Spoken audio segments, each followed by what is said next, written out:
The Dark Gate, Part 2.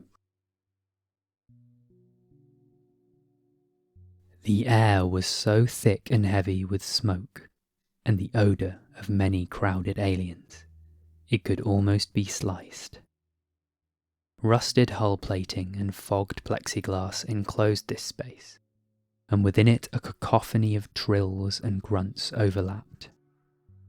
The source of the smoke was a tubular contraption in the centre of the room. A variety of vapours and incenses roiled within the snaking glass loops. The varied figures crowded around, inhaling and chattering as they enjoyed their night in a multi-species bar on an old asteroid mining rig, repurposed. But she wasn't here for the atmosphere. Arrow switched her translator on. It was an extravagant expense to use the technology, especially with this level of language processing, but the inquiry board had deemed it acceptable. The moment the device activated, Arrow's brain was flooded with information, a babbling mess of meaning and intent.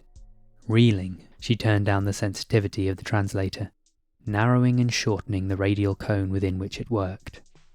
The translator's noise subsided somewhat, and Arrow was able to pick out words and concepts from the group directly in front of them. Excitement. They say it has slain 40 challengers in one night. Skepticism. Come on, it's big, but it's just a mammal.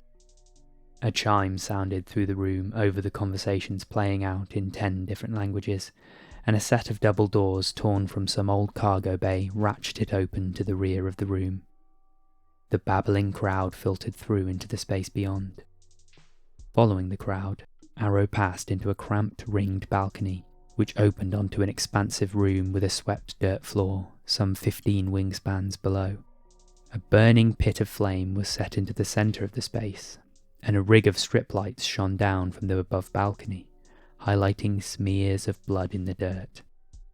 As the balcony filled with excited spectators, Arrow scanned their faces, lit by the fringes of the harsh white light that focused on the floor below, and the occasional flicker of firelight from below. Some Beebody were scattered among the crowd, but it was mostly comprised of Xenos from outside the home system, Anaray with their hunched shoulders and short grey trunks, or Hickites, forked tongues tasting the anticipation in the air. Those species had been accepted, despite their differences decades ago. They were now seen as home system citizens. Could the humans be all that different? A hush fell over the crowd as a shuddering creak sounded from the space below. An entrance hatch outside of Arrow's sightline had opened, and striding into the ring came 2 tough-looking fighters. One was a Hickite, with heavily scarred scales, their claws and teeth unfiled and glinting in the firelight. The second, tall for an Anora, stepped forward into the light, flexing muscular shoulders and wielding a heavy club. The sheer strength and size of this fighter suggested to Arrow that she must be a matriarch, and her trunk and face also bore deep, purple scars. In any other circles these would be an intimidating pair, but the open expanse of the ring, coupled with Arrow's memory of human size and power, dwindled their presence in her eyes. She only felt fear for them. Directly across the arena from Arrow, a second hatch began to shudder open. Dust cascaded from the rusted frame, further obscuring the dark space beyond. But as the firelight filtered through the thin curtain of dust, a large shape began to unfold itself from the shadows. Barely fitting through the door, this tangled being of sinew and bone pulled free from the darkness.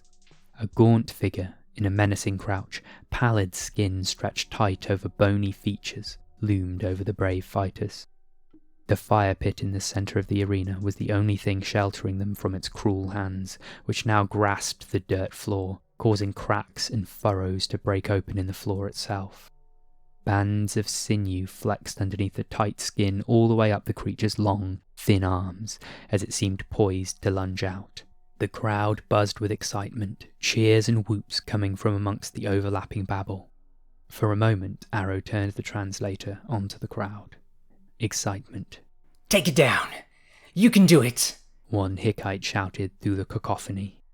The Anoran warrior was the first to act, dashing in a wide arc to the left of the fire pit. Her brisk movements were clearly well practiced, as she deftly wielded the club in 2 hands, preparing to strike.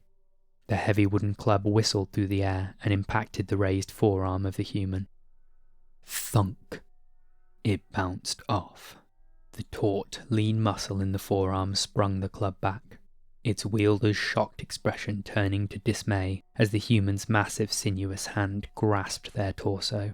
At that moment, with a single arm, the human lifted the Anoran clear off the ground and hoisted them across the arena. Arrow winced at the impact, but leaned forward. She had a job to do. With several quick inputs, she tuned the translator's frequency and focused the direction of its detection towards the hunched human, which was murmuring under its breath. Get something to eat, just get through this and you can eat. It's gonna be okay, just get through this. The stream of words spilled into Arrow's ears through the translator's interface, but no emotion read came through. It was as if the human was solely focused on its own survival, despite its predicament. Come on, let's do this, grab him! And the human stood. With a series of audible clicks, the human unfolded itself out of its crouched position to its full height. Unnervingly, it reached almost halfway up to the balcony. The Hittite fighter had helped his friend to her feet, and the two seemed to have readied themselves. This time, they advanced cautiously as a pair. The human began making strange movements, turning from side to side and lifting one foot off the ground behind itself, where it clasped a bony hand to its ankle and held the leg in place. Was this a combat ritual? The 2 fighters skirted the fire pit and began to approach with extreme caution, a slight limp in the steps of the Anora. The humans stopped their ritual as the fighters approached and sunk into a stance of some kind, one foot in front of the other. Where once the human appeared feral and animalistic, a certain refinement now crept into its movements. The fighters nodded to one another and split apart to flank, dashing in to strike at the human. Its slim, striated arms reached out through the flurry of attacks that came from either side, and those wicked hands gripped the attackers. Even from this distance, the sound of bones crunching was audible, and the crowd reeled. The fight was over before it began, and the human began to walk, shaking slightly, to the fire pit in the centre of the ring. Murmurs rippled through the onlookers on the balcony. Arrow was silent. She thought of its muttering and aimed the translator once again. Finally, I'm gonna get something to eat. Make sure it's well done though. Don't know where they've been. She turned away. The poor creature should have some semblance of privacy for its meal, even if the others would watch. She didn't have the stomach to watch what was coming next anyway.